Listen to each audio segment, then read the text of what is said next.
Hi, this is Mike Fry. It is December 30th, 2024, and you are listening to the first installment of the We Fucking Told You So podcast. Today's podcast is titled, Welcome and What the Fuck? Our new blog opens with some harsh words for Democrats.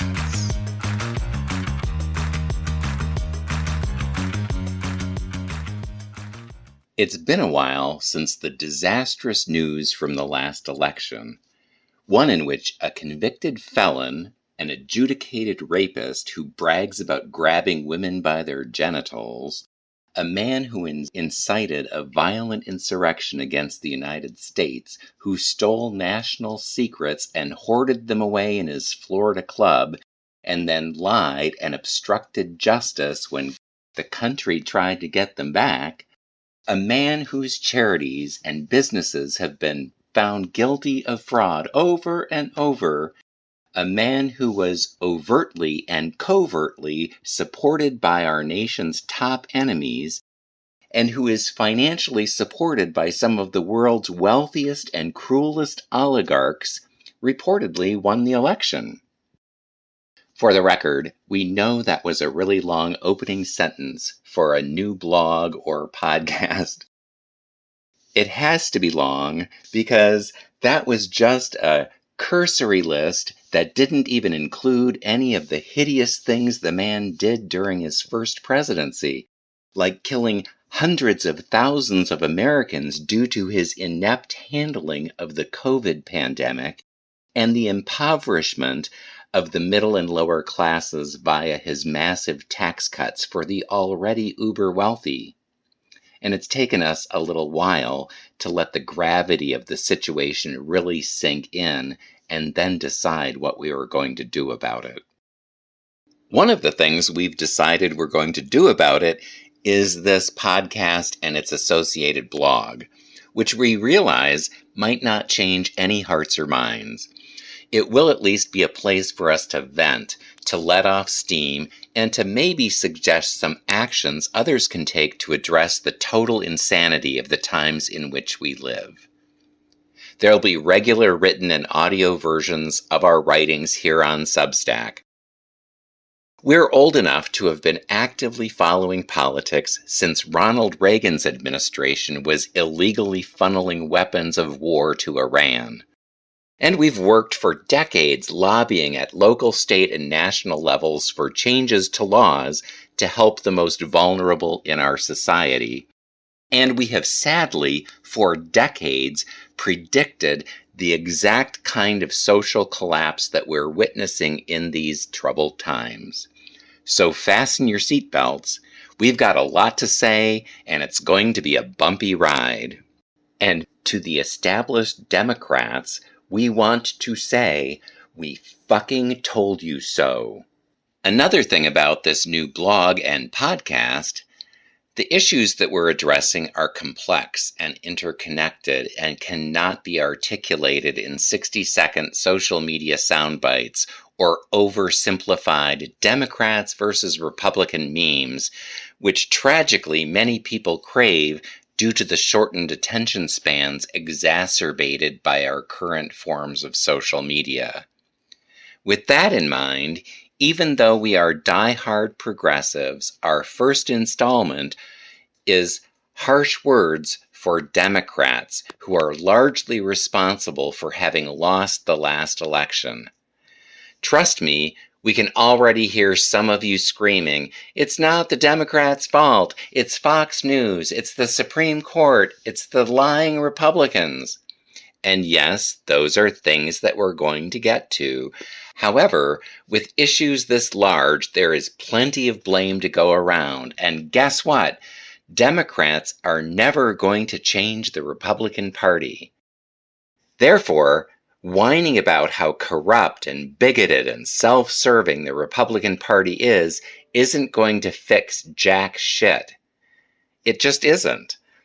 As lifelong Democrats, it's on us to clean up our own house and fix our own party because only we can do that. And we can't do that if we can't take a long, hard, and brutally honest look at what we should have done differently. You know, we need to start acting like grown-up adults. We also need to start demanding that our political leaders start acting like adults too. From our perspective, when the Democrats first started going off the rails was under Bill Clinton. He embraced anti-regulation, corporate-friendly, neoliberal policies that shifted the party dramatically to the right in an attempt to meet Republicans in the middle with a more centrist platform. Rather than meeting Democrats in the middle, however, all Bill Clinton's shift to the right did was give Republicans permission to move even farther to the right. Republicans have been moving farther to the right ever since.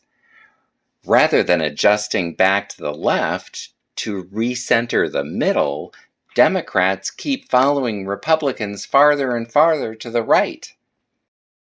From a global perspective, the DNC is no longer a party of the left.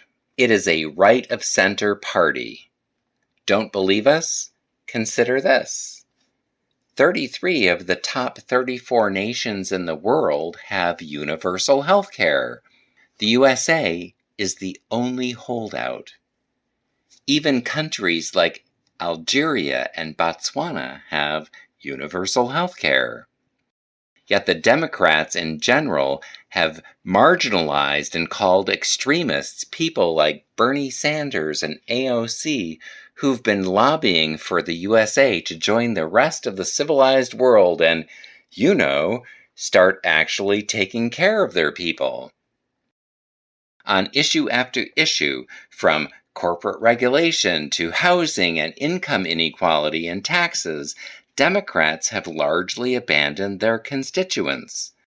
As a result, homelessness increased by 18% in 2024, even as jobless numbers dropped and the wealthy part of the economy boomed. Americans are working more than ever before and getting less for it. To be clear, President Biden and his administration did an amazing job in some areas. A trove of presidential historians, including very conservative ones, called his presidency one of the most successful in our nation's history. His list of accomplishments is long, and when he took office, he was handed a total shit show that included a mishandled and raging pandemic and a collapsing economy, thanks to the lying narcissist getting ready to take office again. But he also made a lot of mistakes, largely the same old ones the Democrats keep making, trying to reach Republicans in the middle. In an effort to reach across the aisle, for example, he appointed Merrick Garland to head the DOJ. In other words, in order to be more centrist, he put a card-carrying contributor to the Federalist Society in charge of our justice system at a time when we desperately needed a Department of Justice to be well-run and functioning. Regarding calls for reforms at the Supreme Court, Biden and other Democrats said fixing the court system was too extreme or too radical.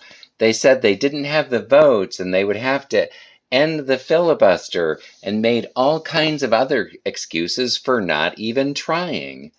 So even though the direction of the Supreme Court was crystal clear, and even though Republicans cheated like thieves in order to stack the court in their favor, and even though many of us could see what was coming and screamed for Democrats to do something to fix it, they just threw up their hands and said, "What can we do?"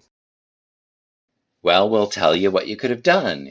You could have called Harlan Crow and other oligarchs who are openly buying judges, along with Justices Roberts, Thomas, and Gorsuch into hearings and grilled them about the bribes that they were taking and allowing and trying to hide in the court?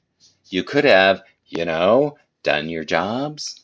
Instead, they did what Democrats have been doing since Bill Clinton. They abandoned the American people while criticizing anyone in their party who suggested that they should have done more. Even worse is the fact that in the wake of their utter failure in the last election, many on the D side of the aisle seem to be learning the wrong lesson again. They bemoan the notion that Democrats stepped up to defend the LGBTQ people from abhorrent attacks being thrown at them from Republicans. They bitch that these are culture war issues that they should have stayed out of, as if abandoning more of their constituents in new ways would have gotten them more support. Guess what, Democrats? When people are homeless while working and saddled with a lifetime of medical debt, they're willing to do desperate things, like going scorched earth by voting for a raging lunatic. Or they just give up and stop voting. Democrats can't win by trying to be more like Republicans on policies. They need to be more like Republicans by adopting a whatever-it-takes attitude, only they need to do whatever it takes to defend and protect their constituents and the Constitution. Otherwise, they'll just keep doing what they just did. Hand them over to greedy predators who would just as soon kill us or rob us blind, like they've been doing for decades.